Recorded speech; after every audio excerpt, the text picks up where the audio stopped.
സാറേ എനിക്ക് ബാക്കിലിരിക്കാൻ പറ്റൂല. എടമോനെ തൽക്കാലത്തേക്ക് നീ പുറകോട്ടൊന്ന് ഇരിക്കേ. സാറേ ഞാൻ ബാക്കിൽ പോയാൽ പഠിച്ചിട്ട് ഞാൻ ബാക്കിലോട്ട് പോകും. സാറേ പഠിപ്പൂടൊക്കെ അല്ലേ? ആണ്. അപ്പൊ ഇന്ന് ക്ലാസ് ഇല്ലല്ലോ.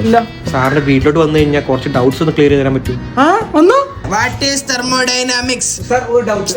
മോനെ പഠിപ്പിച്ചു കഴിഞ്ഞിട്ട് നിന്റെ ഡൗട്ട് എല്ലാം ഞാൻ തീർത്തു തരാം. സാർ എനിക്ക് ഡൗട്ട് ക്ലിയർ ചെയ്ത് മുന്നോട്ട് ഓവർ സ്മാർട്ട് അവന് പഠിപ്പിച്ചു കഴിഞ്ഞ് ഞാൻ പറഞ്ഞു തരാന്ന് പറഞ്ഞ്. സാറേ ഡൗട്ട് അല്ലേ ചോദിച്ചു. എടാ നാളെ എക്സാമിന്റെ റിസൾട്ട് വരിക. ആ അഖില് കണ്ടി ഒഴിച്ച് ബാക്കി എല്ലാണോ പൊട്ടും. എനിക്ക് ഒരെണ്ണം കിട്ടും കേട്ടോ. സാറിന്റെ കയ്യിലായിരിക്കും. പിള്ളേരെ ഈ പീരീഡ് ആരാ? സാറേ നമ്മുടെ മാത്സ് സാർ ഫ്രീ ആണെന്ന് തിരക്കാവോ? ഞാൻ പോയി ചോദിച്ചിട്ട് വരാം. ഫ്രീ ആയിരുന്നു. ശരി. Thank you. മോനെ ഇത് ഔട്ട് ഓഫ് സിലബസ് ആണ്. ഇതൊഴിച്ച് ബാക്കിയെല്ലാം പഠിച്ചാൽ മതി. സാർ എനിക്ക് അതുകൂടെ അറിയണമെന്നുണ്ടാകും. ഗുഡ്. പഠിക്കാനുള്ള തരം ഇതുപോലെ എല്ലാവർക്കും വേണം. കണ്ടു പഠിക്കേ.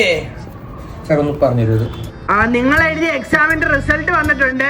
നമ്മളെ ക്ലാസ്സിലെ അഖിൽ ഒഴിച്ച് ബാക്കി എല്ലാരും എക്സാമിന് ജയിച്ചിട്ടുണ്ട്. എന്ത് പറ്റണ മോനെ അഖില് നിനക്ക്? സാർ ഇത് എങ്ങനെ സംഭവിക്കും സാർ? അറിയത്തില്ല. ഞാൻ ഫുള്ള് പഠിച്ചതാണ്, ഫുള്ള് എഴുതിയതാണ്. ക്വസ്റ്റ്യൻ തെറ്റാ അല്ലെങ്കിൽ നോക്കിയ ആളുടെ മിസ്റ്റേക്ക് ആണ്. എന്റെ അച്ഛനോട് ചോദിച്ചു നോക്ക്. ഞാൻ ഡെയിലി എന്നും വീട്ടിൽ പോയി പഠിക്കുന്ന വ്യക്തിയാ. അച്ഛൻ വരുന്നത് സാറേ ഞാൻ അഖിലിന്റെ അച്ഛനായിരുന്നേ. സാറേ അഖില് പരീക്ഷയ്ക്ക് എല്ലാത്തിനും തോറ്റു പോയല്ലോ. എങ്ങനെ പൊട്ടായിരിക്കും? അവൻ ഇന്നേ വരെ ബുക്കും പുസ്തകം തുറക്കുന്നത് ഞാൻ എന്റെ ജീവിതത്തിൽ കണ്ടിട്ടില്ല. ഇവൻ ഇങ്ങനെയൊന്നുമല്ലോ ഇവിടെ വന്നിരുന്ന് പറയുന്നത്. ഇതിന്റെ അപ്പുറത്തെ ഷോയപ്പോ അവൻ ട്യൂഷനിൽ ഇറക്കുന്നത്. ഇവൻ പറ്റിച്ചത് നമ്മളെല്ലാം.